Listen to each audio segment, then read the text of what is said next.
Halo semuanya, selamat pagi, siang, sore. Hari ini kita akan membahas mengenai sebuah fenomena linguistik yang sangat menarik di Indonesia bagian timur, yaitu Omisal Melayu atau yang lebih dikenal sebagai Bahasa Melayu Kreol Gorontalo.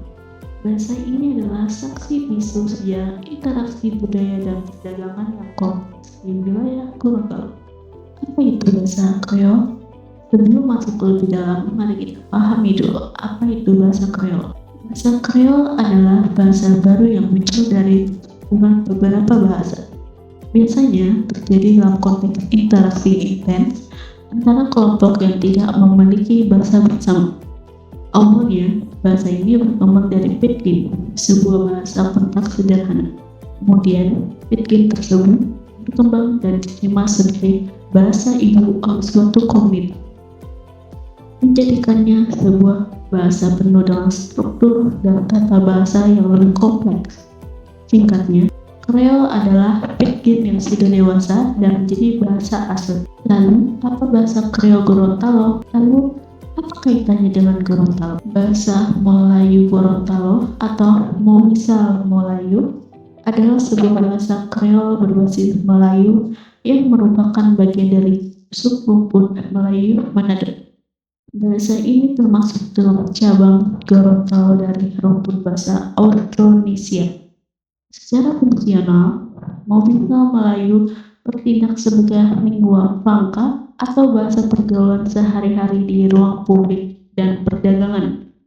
Ia merupakan hasil pencampuran antara Melayu Manado dan bahasa Gorontalo lokal.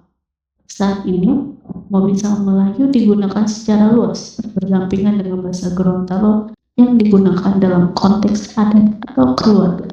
Bahasa ini diyakini berasal dari gabungan kata tiga gunung, merujuk pada tiga kerajaan awal Gorontalo. Namun, sebagian besar, kosakata Momisal Melayu menyerap dari tiga sumber utama. Yang pertama, bahasa Arab, terkait dengan agama dan administrasi seperti kosakata sehari-hari, misalnya badiu untuk baju, dan istilah-istilah religius. Kedua, bahasa Portugis dan Belanda, terkait dengan perdagangan, pelayaran, dan kolonialisme, seperti kosakata benda sehari-hari, misalnya kopi, dari kata kopi, dan kosakata tata bahasa, misalnya ngana. Yang ketiga, bahasa Tionghoa, terkait dengan dagangan dan kuliner. Intinya, Momisal Melayu berfungsi sebagai lingua franca yang sangat penting di Gorontalo, mencerminkan sejarah dinamis wilayah tersebut. Di sini ada fonologi dan morfologi. Mari kita lihat bagaimana Momisal Melayu berbeda dari bahasa Indonesia standar, dimulai dari aspek fonologi dan morfologi. Untuk fonologi atau bunyi, salah satu perubahan vokal yang khas adalah hilangnya vokal e pada bahasa Indonesia yang sering berubah menjadi a atau e penuh. Contohnya ada di belajar menjadi balajar, berbuat menjadi babuan, mencuci menjadi mencuci. Morfologi atau di sini ada morfologi atau bentuk kata. Yang pertama itu adalah hubungan yang ada sebatas prefix dan sering digantikan. Contoh, tertidur menjadi tasana, itu artinya tertidur atau pulas. Atau berjalan menjadi bajalang. Yang kedua adalah awalan baku. Momisal Melayu juga memiliki awalan unik, yaitu baku, yang menunjukkan tindakan resiprokal atau saling. Contoh, saling hantam menjadi baku hantam. Di sini ada kata ganti persona. Salah satu ciri paling khas dari Momisal Melayu adalah sistem kata ganti persona atau kata ganti orangnya. Di sini ada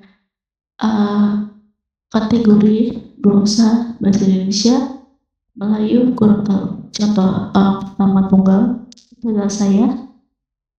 Kalau untuk ke Melayu, Gorontalo adalah anak. Yang kedua adalah orang kedua tunggal dipanggil kamu. Tapi untuk ke Melayu Gorontalo-nya adalah ente. Lalu orang kedua jamak dari kalian untuk menjadi Melayu itu ke ngoni. Dan untuk yang orang ketiga jamak itu mereka atau sebutannya dorang untuk Melayu Gorontalo. Dan di sini ada catatan penting, yaitu penggunaan kata ganti ana dan np untuk saya dan kamu bukan ciri khas yang membedakannya secara merupakan ciri khas yang membedakannya secara jelas dari Melayu Manado yang menggunakan kita dan nana. Nah, di sini ada contoh kalimat. Ini ada contoh kalimatnya. Mari berbicara Melayu. Untuk memberikan gambaran yang lebih nyata, Untuk memberikan gambaran yang lebih nyata, mari kita lihat beberapa contoh kalimat dalam bahasa misal Melayu. Yang pertama, Ana mau pergi pasar so. Itu artinya saya mau pergi ke pasar sudah. Kedua, Tingana so makan. Artinya kamu sudah makan. Yang ketiga, dorang pedoi so habis le. Uang mereka sudah habis lagi. Nanti orang baku dapat di sana. Artinya nanti kita mau di sana. Kesimpulannya adalah, yang terakhir adalah kesimpulan. Sebagai berikut dapat kita simpulkan bahwa bahasa Melayu adalah bahasa Kreol yang unik, tergolong dalam subkelompok Melayu Manado. Bahasa Melayu adalah bahasa Kreol yang unik, tergolong dalam subkelompok Melayu Manado yang berfungsi sebagai lingua franca di Gorontalo. Bahasa ini lahir dari percampuran intens dengan bahasa Gorontalo lokal. Bahasa Melayu adalah cerminan sejarah yang menjadi saksi sejarah kontak intens dengan berbagai peradaban Arab, Portugis, Belanda, dan Tionghoa. Ia adalah warisan linguistik yang dinamis dari interaksi budaya dan perdagangan yang kompleks di wilayah Gorontalo. Sekian dari presentasi video saya. Terima kasih atas perhatiannya. Selamat siang, sore, dan malam.